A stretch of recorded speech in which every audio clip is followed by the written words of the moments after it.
I want to be very clear about this, Bill. The President of the United States was totally within his constitutional right and power to dismiss or accept the resignation of General Stanley McChrystal because it was a lapse in judgment for General McChrystal to let this person that close to him. But I have to go back to my principal point. When someone who works for the general commanding the war front in Afghanistan mocks the Vice President of the United States, calling Joe Biden "bite me," that reporter knows that that statement, if it becomes public, has strategic significance, that the president would be forced to do what he did unless he was magnanimous beyond belief. That's what Rolling Stone wanted. But when it is my point, Bill, is when it is a strategic issue like that, something of that import to your country, damn it, then you have an obligation to say, was that on the record? Do you really want to say that? Right. You have to put it in context.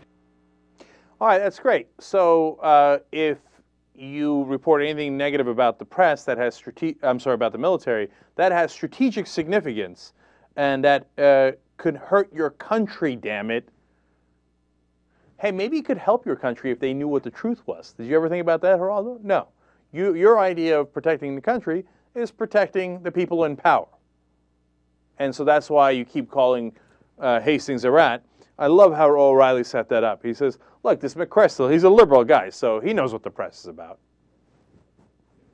What does that even mean? Okay. And second of all, we have no idea if McChrystal is liberal or not. One thing I do know is Geraldo's only interest is in protecting the people. So all the coverage that you get from Geraldo from now on, dismiss it entirely. It's nonsense crap that he was fed by the Pentagon that he's happy to put out there. In fact, he thinks if he says anything other than that, he's hurting his country, damn it. By the way, you want to know the great irony of this? And one of our listeners pointed it out. I had forgotten. I'm glad she did. Mary Rising sent in the email. In 2003, Geraldo endangered the troops by giving away their position on air, live. That could have gotten them killed. But hey, those are just the troops. It's not like something important or something of strategic significance like covering a general's ass. That Geraldo's good at. Putting their troops' lives in danger, well, not so good. But he's not done yet. He's not going to compare Hastings to Al-Qaeda. I'm not kidding. Watch. 2 days before 9/11, 2 Al-Qaeda terrorists posing as journalists got up to Sheikh Massoud, our most valuable ally in Afghanistan. They blew themselves and Sheikh Massoud up. A tremendous setback.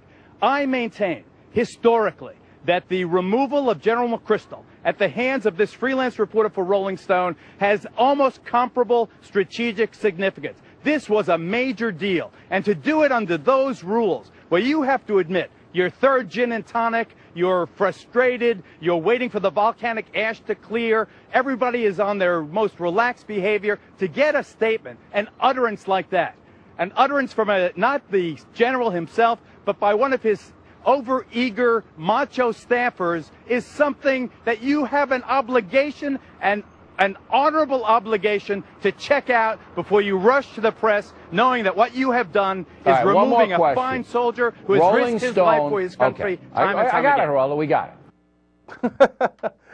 All right. Now, so let's get that straight. First, he said they were on their third gin and tonic. Nonsense.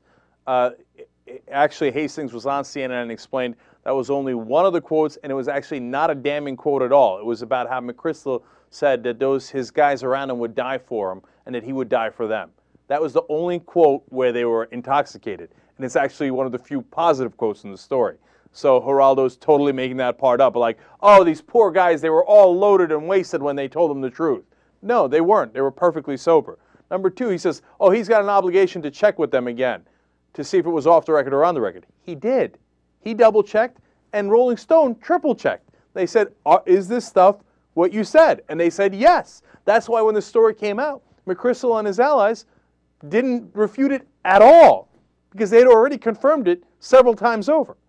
But that doesn't stop Geraldo from comparing Hastings, a reporter who actually arrived at the truth, which no one disputes, Those people did say those things, and everything he reported is 100% accurate. Despite that, he compares them to Al-Qaeda. Like they're blowing up our generals. Because, again, once again, Geraldo thinks his job isn't to challenge the people in government and in power. His job is to cater to them. And if you don't cater to them, you're blowing them up like Al-Qaeda.